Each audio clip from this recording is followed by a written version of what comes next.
Hi, guys. Hello. Hi, everybody. Hi, Angela. How are you? Oh, I'm doing good. How are you? I'm doing great. Ready to talk about games once again. Of course. And today we're talking about games that we're culling. Right, games that we're getting rid of.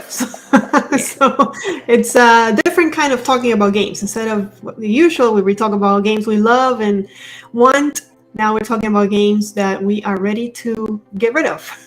Yeah, say goodbye. Before we start, I remember there was a little the game from the last time we were here. We haven't told people what it was.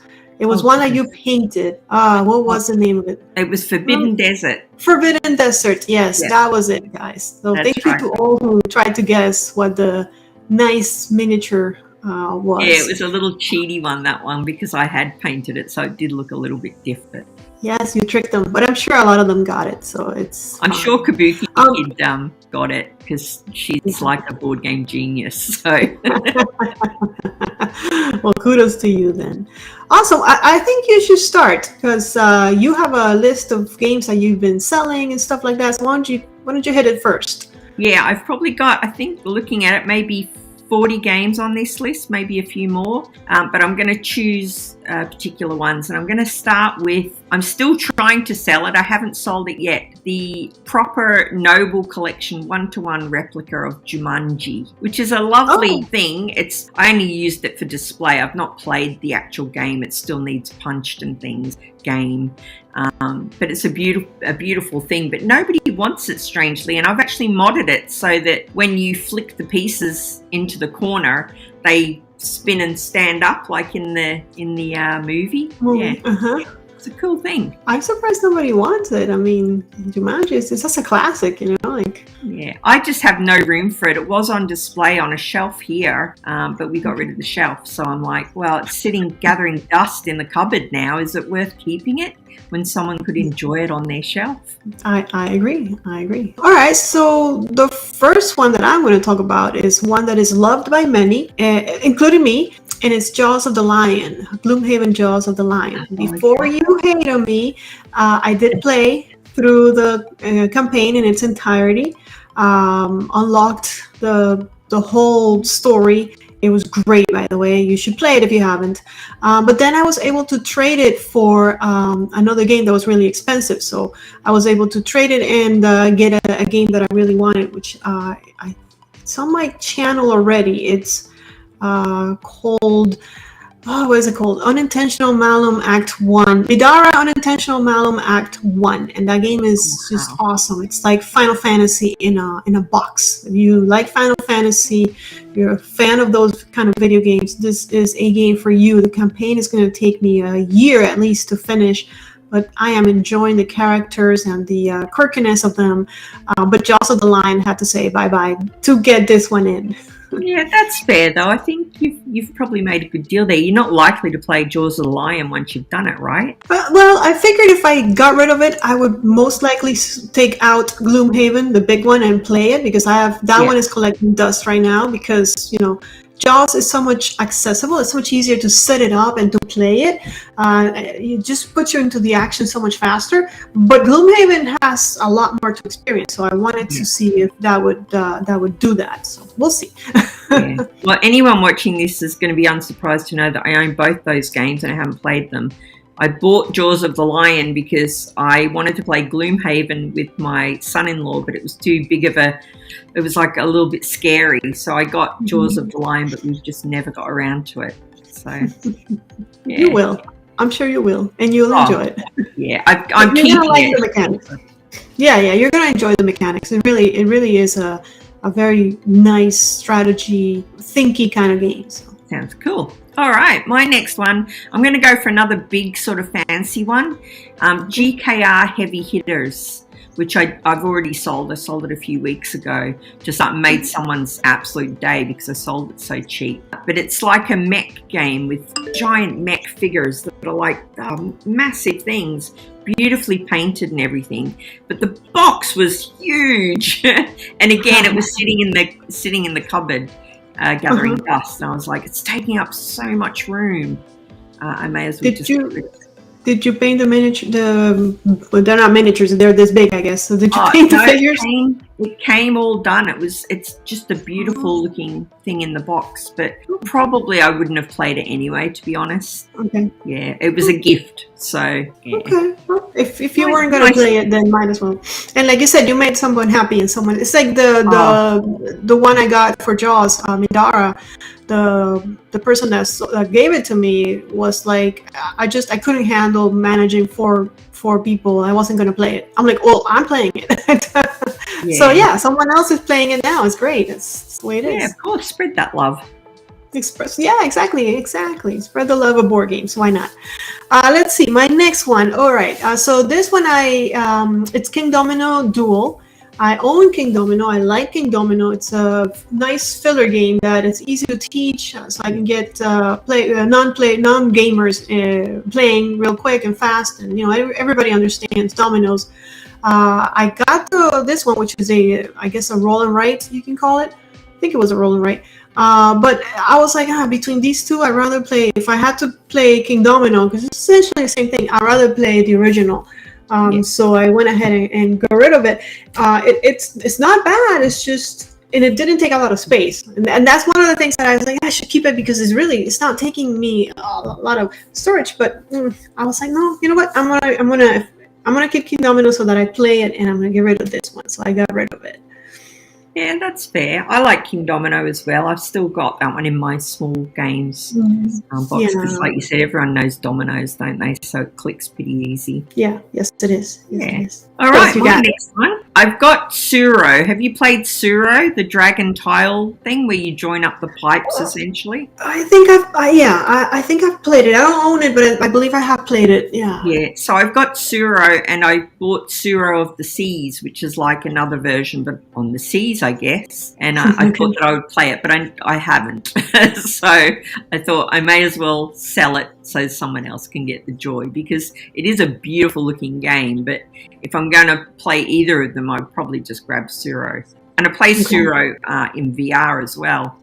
So yeah, super easy, nice looking thing. I think it's funny how it seems like the theme throughout our talk today is that we've gotten rid of games so that we get to play other games. Yeah, I guess that's true, isn't it? Yeah. Another one that I got rid of is Marvel Legendary. And again, I know you guys love that game, and I enjoy it too. It's a nice deck builder, plays really well solo, which is one of the reasons why I loved it, or I love it still. But I have other deck builders that I enjoy more. And I have a lot of Marvel games, so I was like, you know what, I can do without this one. And all I owned was the core box, because I know there's tons of expansions adding more heroes and stuff. But I was like, if I want to play a deck builder, I will probably pull something else out. So let me get rid of this one, make room for all the other ones. And I've tried a couple of new deck builders recently, and actually the one that I'm enjoying right now a lot is called actually Power Rangers. It's the Power Rangers, Savannah Power Rangers deck builder game, believe it or not. It's really cool. Gives you a little bit of a different feel for a deck builder. And also I got one recently called Hero Brigade. It's a lot of fun. It's kind of like Magic the Gathering style, where you have to beat your opponent down to 0, but it's got really cool mechanics and positioning issues. So those two I've been playing more because I got rid of Marvel Legendary. That's fair. I just got told, I'm sorry, I'm going to go off on a tangent, but it'll just take a few seconds. I just got told from one of my oldest, dearest friends, this lady called Val, who's an older lady, and she is giving me her Magic collection. And her Magic collection is insane. I just need to work out how to get it from her house in another state to my house. I think you mentioned that before. She has like a truckload full of... so many. Yeah, she messaged me during the week and was like, you really need to get these cards. And I was like, you should sell them. They're probably worth a fortune. Right. And she was like, I don't want to sell them, love. I want to give them to you. And I was like, oh, you're adorable. So nice. Yeah, I mean, Magic is an awesome game. I'm trying to get back into it. I played Arena, which is like online, because playing with the actual cards is expensive, as you just mentioned. She probably has a fortune there in cards, and I have a lot of them, but you have to, if you want to play standard, if you want to play with other people, you have to keep up with the new decks, and that's just too much. I just can't. And right now I'm lost. Like there's been a bunch of new, what do you call it, sets that have come out that I'm not familiar with. All the time, don't they? I mean, Val's, the ones that I'll be getting are old. I don't think she's bought them for over a decade at least. Right, but even those old cards, they all come back. Besides, you can always play historic, and those cards all come back. And if you're playing with friends, who cares if you have Slither deck? Those are still fun. Yeah, it's nicer anyway. Sorry about that little side note. So my next one was a la carte, which somebody bought, which is a beautiful little, I think it's like a memory game from memory, where you've got these little cooktops, and it comes with actual little metal pans. It's like a beautiful looking game, but it's a kid's game, and my grandkids weren't interested in it. I actually bought it for them. They loved playing with it, but not playing the game, if that makes sense. Yeah, like they love playing with the components and cooktops in their cafe, but not play the actual game the way it was meant to be played. So I sold that one on. That's funny. So they love the components, but not the game per se. Really cool components, yeah. Cool. I don't know that one, but then again, it's a children's game, so that's probably why. But it's an older game as well. I think that one.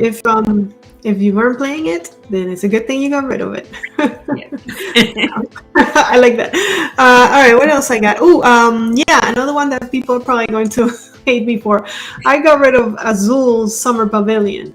Summer Pavilion, not the original. I just thought it was complicating things ways that it didn't. It's not a bad game. It's just a good game. Azul is a solid game, no matter which, I guess, edition or which expansion or which one you're playing. But I'm not that big into those type of what do you call it, abstract games. Yeah. So I will sit and play Azul with you if you want me to, but I don't really need to own it. That's what I told myself. I don't need to own this because I barely ever take it out to play. It doesn't play solo, so there goes that as well.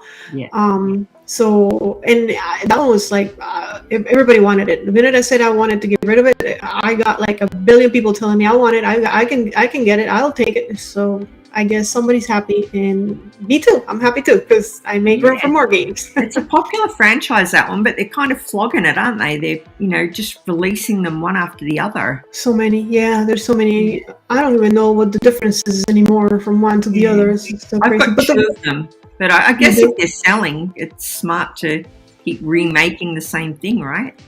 Yeah. Which ones you got? I have the first two, so just Azul and then whatever the other one was. And I think I bought I bought the plastic tray as well to keep it all, like when you're playing it, it keeps it all neat. Yeah, that's one thing. Like, it's funny that you mentioned that, but I super agree with that. Like, you buy a game and then they come up with another and you're like, should I be getting the other one or should I just stick to the one I got? Like, which one?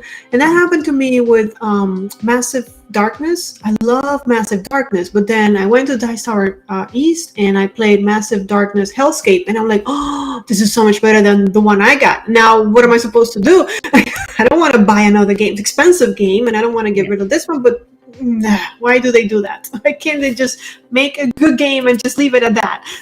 Yeah. That some of them you do feel a little bit like they're just doing it for the money. Like, let's get another one out there. And what else you got on that list of yours? Oh, what else have I got here? It might take me a second. Oh, Otis. Okay, so I had Otis, which is an older game with beautiful artwork about diving in the ocean, and this was a tough one. You know, when you're going through your games and you're like, you put them in that maybe pile, but it's sort of edging its way back onto your shelf. That was Otis for me, but I played it with my wife and she was not a fan at all. And I kept it even after that, even though I knew if she's not playing it, I should probably get rid of it. Right. So that was a bit of a painful one, but I did get rid of it. And the guy who bought it was thrilled because I'd put these little clear trays in there and it was all beautifully packaged away. And yeah, so he was really happy. Good. And that's another thing that we seem to do, I guess all gamers.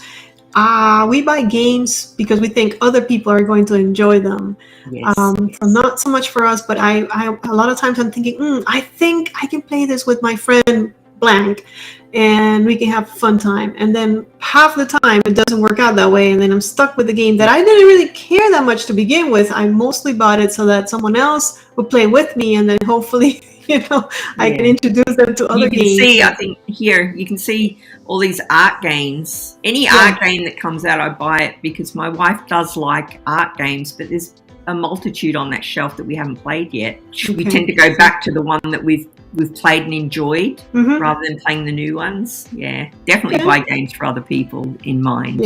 Yeah, for sure. Let's see, another one that I got rid of was the adventure book of The Princess Bride. And I loved it, but it was a short game. Like, you go through kind of a story. I think it was 5 or 6 chapters, I don't remember. I played it to completion, I enjoyed it, but then I'm like, am I gonna do this again ever? Like, after I already did it once. So I decided to give it away, to get rid of it. I saw that there's one for, I think it's The Wizard of Oz, if I'm not mistaken. It's kind of the same concept. That's a new one coming out, isn't it? Is it new? I thought it was already out. I probably will get that one because that's my wife's favorite movie of all time. So. Okay. Yeah. And again, we're buying games for other people. Yes. Maybe I shouldn't actually. Not a board gamer. This is what I do. This is how I end up with too many games. Right? Yeah. I mean, I bought The Princess Bride because I enjoyed the classic, and I thought, hey, living the story with different eyes, like me controlling the story, sounds really cool, and it was really cool. So I do think that your wife would enjoy it. If she actually sits down to play it, she would enjoy it.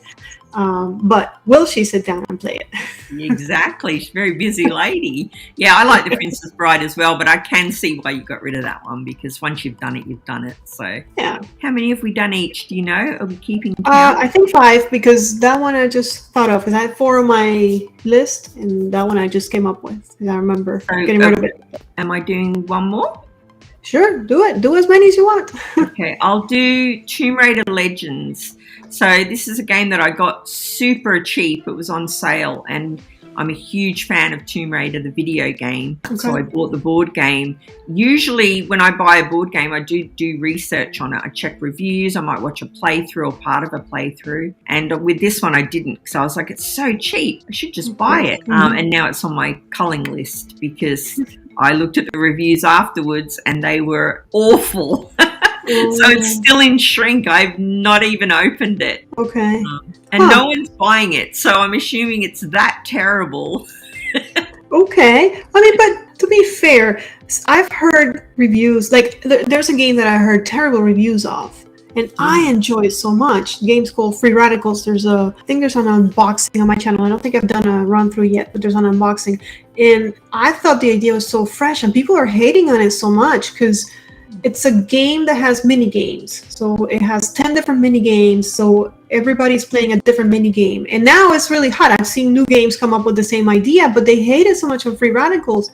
But I still thought, for me, I was like, oh no, I gotta try it, and I loved it. I'm not getting rid of that one. It's a lot of fun. So even though the reviews are bad, sometimes you gotta give it a go. Unless you read the mechanics and you're like, there's no way I'm going to enjoy that. Yeah, I have the old Tomb Raider game as well, like the original Tomb Raider game that came out, and that was all right for one of those IP games. Yeah. Maybe I'll keep it. Nobody's buying it anyway, right? And that's one thing with the IP games. A lot of times IP games, they're not good games. They just think that because of the IP they're gonna sell. If you want to hear about some good IP games, you can listen to our last episode, right? Where we talked about some really good IP games that we enjoy. But a lot of times you're right. They just do whatever. There's an IP. Oh, it's gonna sell because it's Tomb Raider, because it's whatever, Stranger Things, Game of Thrones, whatever it is. So yeah. Have you got another one? I can. You don't need to. It's all right. We've waffled plenty. I don't remember any others that I've gotten rid of. I'll tell you that. Similar to what we're talking about, I got a bunch of cheap games on Amazon for Prime Day, Disney related, and a lot of them are like Oh my goodness, what I get into. So I might end up. I haven't got rid of them yet, but I got like the Haunted Mansion and Disney. What is it called? Sidekicks and a bunch of others, and it's like I don't know. So they're hanging in there, but Haunted probably Mansion's soon. not terrible, you know. I gave I'm that one sorry? to my daughter. The Haunted Mansion. It's okay. It's set collection and stuff. Yeah. It's not my cup of tea. I mean, I played it. It's okay, but I don't know that it's enough to keep it. We'll see. You didn't get one in that sale called the Mad Hatter's Tea Party, did you? No, I did not. Is that good? It's all right. It's a little party game. It's a balancing game. You're stacking Okay. cups on top of each other. But yeah, that was a good laugh. Okay. Yeah, I'm looking for more type of games that I can play with my family when they come over, because I discovered that my mom is really into board games. Like, she sits here and every time, last time I keep upping the difficulty. We started with like easy stuff like the mine. We started with the mine and she loved it. And then last time when she was here, we played Canvas. And we played, and we played Dixit before. She likes it.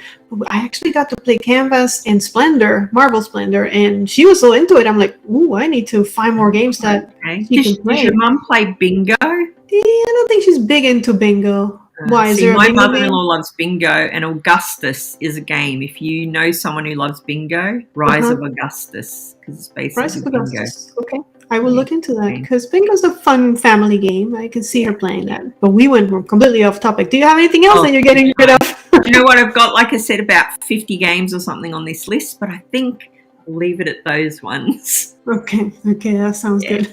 Well, there you go, guys. What games have you gotten rid of recently that you want to tell us about? Why did you get rid of them? That would be something that we'd love to hear. And what else would you like us to talk about in the future? Give us a topic. Another topic. Yeah, we need topics. Any topic. Hit us up in the comments. That's right. Well, we can talk about anything. We were actually thinking about talking about shows that we watch. So we can talk about anything. That would be a fun one, I think. Everybody watches TV, right? So most people watch TV, right? Yeah. Well, that's it for this one, guys. Thank you so much for watching. We'll see you on the next one. Bye-bye. Bye. May you play more games.